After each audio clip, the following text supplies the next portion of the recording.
आरंभ innovation in education या आपल्या यूट्यूब चॅनलमध्ये तुमच्या सर्वांचं स्वागत आहे। मराठी व्याकरणाच्या सिरीजला आपण सुरुवात केलेली आहे आणि आपला आजचा टॉपिक आहे विशेषण व त्यांचे प्रकार। मग चला तर पाहूया काय आहेत ते। जो शब्द आपल्याला नामाबद्दल विशेष माहिती देतो त्याला आपण विशेषण असं म्हणतो। जसं की इथे पहा चांगली मुले असं लिहिलंय, तर आता मुले हे नाम आहे, मुले कशी आहेत चांगली, म्हणजे चांगली हा शब्द मुलांबद्दल विशेष माहिती देतोय। काळा कुत्रा, कुत्रा हे नाम आहे, कुत्रा कसा आहे काळा, मग काळा हा शब्द कुत्र्याबद्दल विशेष माहिती देतोय। हिरवे रान, इथे रान हे काय आहे नाम आहे, आता रान कसे आहे हिरवे, म्हणजेच हिरवे हा शब्द आपल्याला रानाबद्दल विशेष माहिती देतोय। 5 टोप्या, टोप्या हे नाम आहे, टोप्या किती आहेत 5, मग 5 हा शब्द टोप्यांबद्दल विशेष माहिती देतोय। त्याची पिशवी, आता पिशवी हे नाम आहे, पिशवी कोणाची आहे त्याची, मग त्याची हा शब्द पिशवीबद्दल विशेष माहिती देतोय। खूप लोक, आता लोक किती आहेत खूप, म्हणजेच खूप हा शब्द लोकांबद्दल विशेष माहिती देतोय। मग कोणतीही गोष्ट कशी आहे, किती आहे, कोणाची आहे याबद्दल जे शब्द आपल्याला सांगत असतात त्यांना आपण काय म्हणतो, विशेषणे असे म्हणतो। या विशेषणांचे सुद्धा काही प्रकार आहेत, चला तर पाहूया काय आहेत ते। गुणवाचक विशेषण, संख्या विशेषण आणि सार्वनामिक विशेषण असे विशेषणांचे 3 मुख्य प्रकार आहेत। त्याचे अजूनही काही प्रकार आहेत पण ते आपण पुढच्या व्हिडिओमध्ये पाहणार आहोत। आज इथे फक्त आपण हे 3 प्रकार समजून घेणार आहोत। गुणविशेषण म्हणजेच काय, जो आपल्याला एखादी गोष्ट कशी आहे ते सांगतो। म्हणजेच इथे पहा मोठी मुले मध्ये मुले कशी आहेत मोठी, आंबट बोरे, बोरे कशी आहेत आंबट, शुभ्र ससा, ससा कसा आहे शुभ्र, शूर सरदार, सरदार कसे आहेत शूर, रेखीव चित्र, चित्र कसं आहे रेखीव, निळा सावळा झरा, झरा कसा आहे निळा सावळा।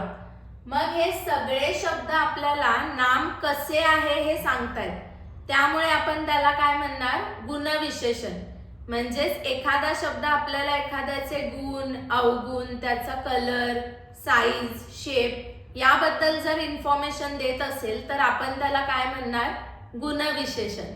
विशेषणाचा दुसरा प्रकार आहे संख्या विशेषण। जेव्हा एखाद्या शब्दाचा वापर एखादी गोष्ट किती आहे हे दाखवण्यासाठी केला जातो तेव्हा आपण त्याला संख्या विशेषण असं म्हणतो।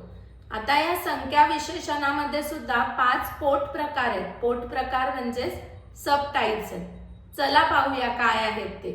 गणनावाचक संख्या विशेषणामध्ये फक्त नॉर्मल नंबर दाखवले जातात, म्हणजे एखादी गोष्ट किती आहे हे नंबरच्या सहाय्याने आपल्याला दाखवलं जातं। जसं की 10 मुली, तर मुली किती आहेत 10, 14 भाषा, भाषा किती आहेत 14, 60 रुपये मध्ये रुपये किती आहेत 60, सहस्त्र किरणे, किरणे किती आहेत सहस्त्र म्हणजेच 1000, अर्धा तास, मग तास किती आहे अर्धा।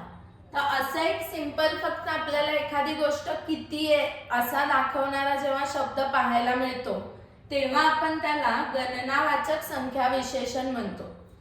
क्रमवाचक म्हणजेच काय, ऑर्डर दाखवतात, म्हणजेच पहिला, दुसरा, तिसरा, चौथा, 100वा, 10वा अशी जेव्हा ऑर्डर दाखवली जाते तेव्हा आपण त्याला क्रमवाचक संख्या विशेषण म्हणतो।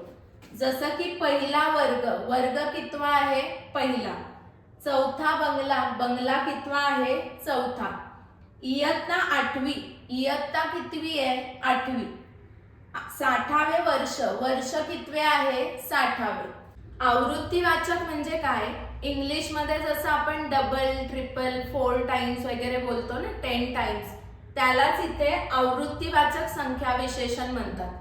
जसं की चौपट म्हणजे 4 टाइम्स, दसपट म्हणजेच 10 टाइम्स, दुहेरी म्हणजेच इंटू 2 केल्यावर काय होणार आहे दुहेरी। तसंच इथे आहे द्विगुणित, द्विगुणित म्हणजे डबल, तर असे शब्द आले तर आपण काय म्हणणार त्याला आवृत्तीवाचक. पृथकत्ववाचक संख्या विशेषण म्हणजे काय?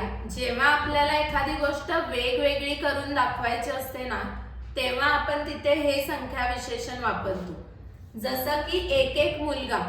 आता जर मी म्हटलं एकेकाने पुढे या, म्हणजेच मुलांना आपण वेगळं वेगळं केलंय ना, प्रत्येक एका मुलाला आपण पुढे बोलवतोय. म्हणजेच हा जो वर्ड आहे तो मुलांना वेगळं करण्यासाठी आपण वापरलेला आहे. 10-10चा गट. 10-10चा गट बनवा म्हणजेच काय? आपण इथे ग्रुप करतोय, म्हणजे सेपरेट करतोय सगळ्यांना. एका ग्रुपला आपण काय करतोय? वेगळं करतोय. तर तिथे हा शब्द वापरला जातो आणि त्याला आपण पृथकत्ववाचक संख्या विशेषण असं म्हणतो. आणि शेवटचा प्रकार आहे अनिश्चित संख्या विशेषण. इथे सुद्धा नंबरच दाखवला जातो, पण तो डेफिनेट नसतो, म्हणजे निश्चित नसतो. जसं की सर्व रस्ते. रस्ते किती आहेत? सर्व. पण सर्व म्हणजे किती हे आपल्याला माहित नाहीये. थोडी मुले. मुले किती आहेत? थोडी. पण आता थोडी म्हणजेच 1, 2, 3, 4 किती हे आपल्याला माहित नाहीये.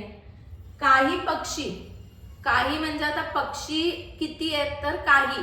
पण काही म्हणजे कोणता नंबर आहे हे आपल्याला माहित नाहीये. इतर लोक. आता लोक किती आहेत? इतर. पण इतर म्हणजेच किती हे आपल्याला माहित नाहीये. मग अशा विशेषणांना आपण काय म्हणणार? अनिश्चित संख्या विशेषण. आजचा आपला तिसरा प्रकार आहे सार्वनामिक विशेषण. याच्या नावावरूनच आपल्याला समजलं पाहिजे की हे काय आहे. सर्वनाम जेव्हा विशेषण म्हणून येतं तेव्हा आपण त्याला सार्वनामिक विशेषण असं म्हणतो. हा मनुष्य. आता हा म्हणजे आपण कोणाचं नाव घेतलेलं आहे का इथे? नाही. म्हणजेच हा हे काय आहे? सर्वनाम आहे. आणि ते इथे विशेषण म्हणून आलंय, कारण ते आपल्याला दाखवतंय की कोणता मनुष्य आहे, म्हणजे मनुष्याबद्दल विशेष माहिती देते. त्यामुळे हा तर ऑलरेडी काय आहे? सर्वनाम आहे. पण इथे ते विशेषण म्हणून आलंय, सो आपण त्याला काय म्हणणार? सार्वनामिक विशेषण. तो पक्षी. कोणता पक्षी? तो. आता तो म्हणजे एक्झॅक्ट नाव घेतलंय का कोणत्या पक्षाचं? नाही. म्हणजेच तो हे काय आहे? सर्वनाम आहे, पण इथे ते विशेषण म्हणून आले.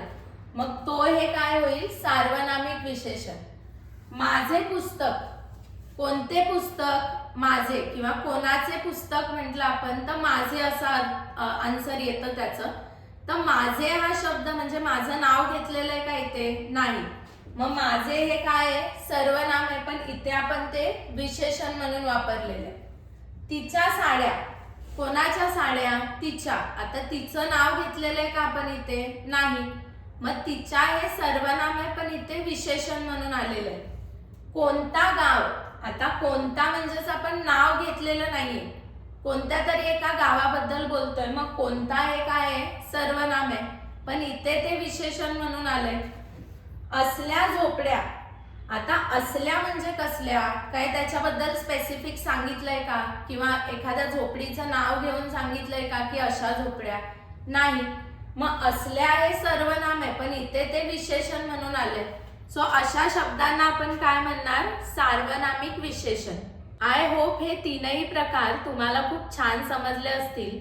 याच्या पुढच्या व्हिडिओमध्ये आपण विशेषणाचे काही उर्वरित प्रकार तसेच विविध स्पर्धा परीक्षांमध्ये विशेषण या टॉपिकवर विचारलेले प्रश्न पाहणार आहे. आणि तो व्हिडिओ जर तुम्हाला पाहायचा असेल तर आरंभ इनोव्हेशन इन एज्युकेशन या आपल्या यूट्यूब चॅनलला नक्की सबस्क्राईब करा.